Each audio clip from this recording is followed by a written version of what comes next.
Voy a hablar ahora de los pasos 7 y 8 en este proceso de investigación cualitativa. El paso 7 es la formulación de una pregunta que todavía no tiene el rigor de una pregunta de investigación.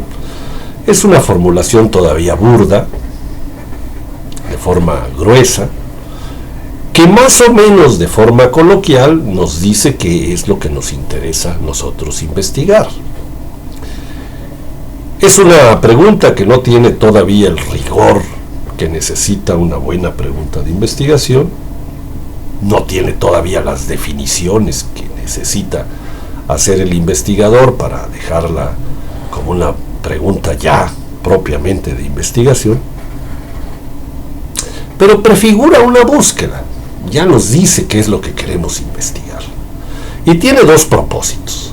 El primero es ese, que prefigura una búsqueda, que ya contiene algunos de los elementos que vamos a usar cuando hagamos el trabajo de definición mucho más precisa, tratando de construir la pregunta en base a una estructura heurística.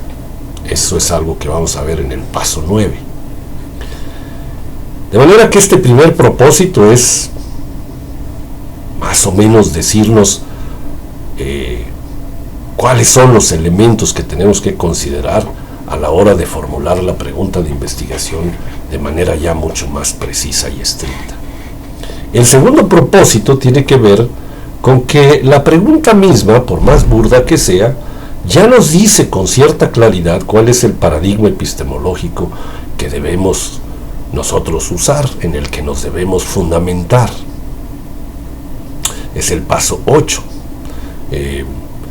Los paradigmas epistemológicos son un conjunto de reglas, entendimiento de lo que la realidad es, y en las ciencias hay dos fundamentalmente: el paradigma positivista o objetivista y el paradigma hermenéutico, interpretativo o cualitativo. Es un paradigma emergente, y estos dos paradigmas, ya hemos hecho otros videos en que explicamos que el paradigma positivista es muy adecuado para fundamentar investigaciones que están encontrando respuestas de la naturaleza, respuestas objetivas sobre la naturaleza. Y el paradigma hermenéutico o interpretativo busca respuestas de realidades humanas o culturales. Podría yo decir sociales, pero hay una parte de la sociología que es positivista, que es toda la distribución estadística de las sociedades, ¿no? Estudios que tienen el carácter de describir la población. Eso es positivismo. De modo que el paradigma hermenéutico o interpretativo tiene más que ver con los aspectos culturales de la sociedad, no con sus números.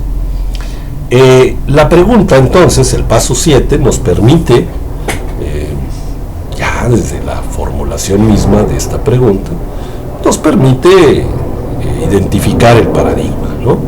Si yo pregunto algo que tiene que ver con el promedio de suicidios a propósito de X o Z cosas, pues estoy hablando de un paradigma positivista, seguramente trabajado con el método estadístico, ¿no? Si estoy preguntando acerca de cómo ha crecido urbanamente La Mancha, pues también es un paradigma positivista, es objetivo, mediante el método descriptivo.